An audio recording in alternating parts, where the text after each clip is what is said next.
I do respect him. Do you? Why? Well, I respect a lot of people, but that doesn't mean I'm going to get along with him. He's a leader of his country. I say it's better to get along with Russia than not. He's a killer, though. Putin's a killer. A lot of killers. We got a lot of killers. Why, you think our country's so innocent? Oh my God.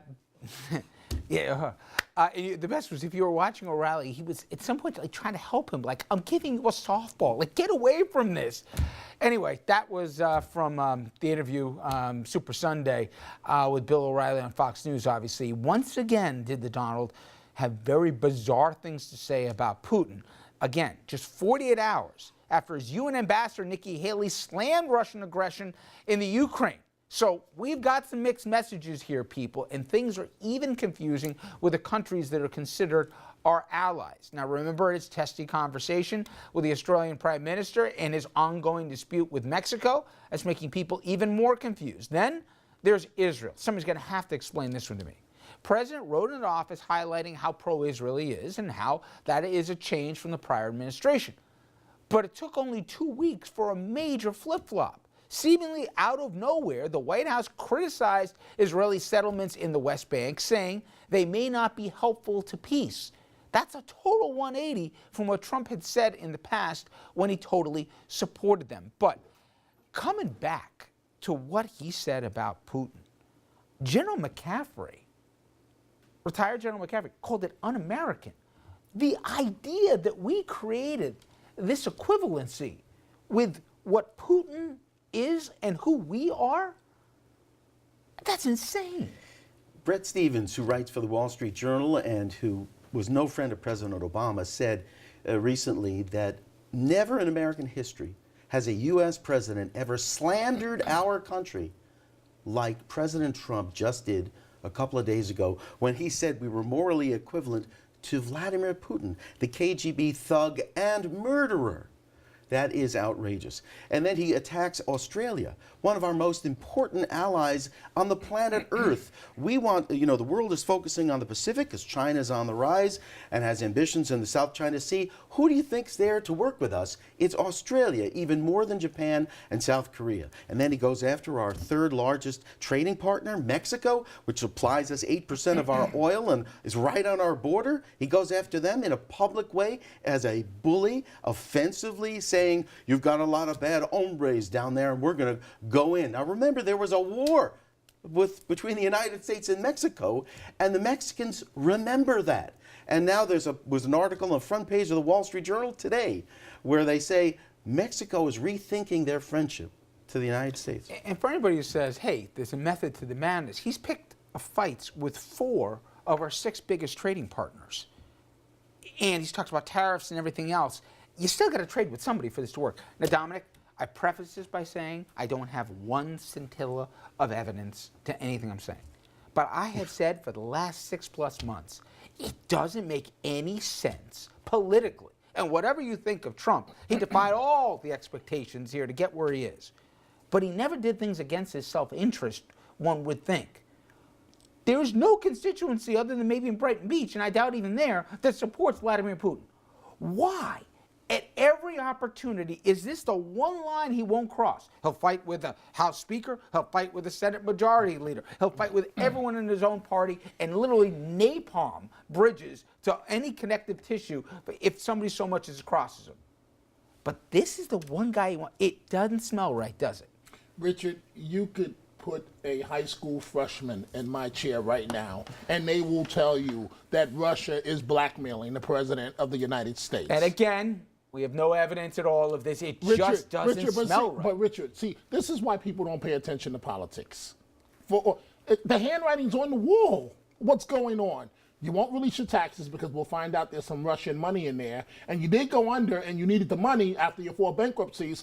And you're willing to declare war just about with anyone else, to your point, except for Putin. Do the math. And remember, Richard, when Obama went on his, quote, apology tour, it was people in the beginning of his tenure, people like Donald Trump that screamed bloody murder, selling out America. Now look what the man in the White House is doing. I respectfully disagree. There is a constituency in the United States that is somewhat pro-Putin. and it's the people who watch Fox News. And for the last 8 years, No, I don't even think they are. Come with me for just 1 second. For the last 8 years, anytime President Obama did anything that was considered soft or too sensitive or not demonstrative enough, Fox would go on and compare him to Putin and say, they've got a real leader over there.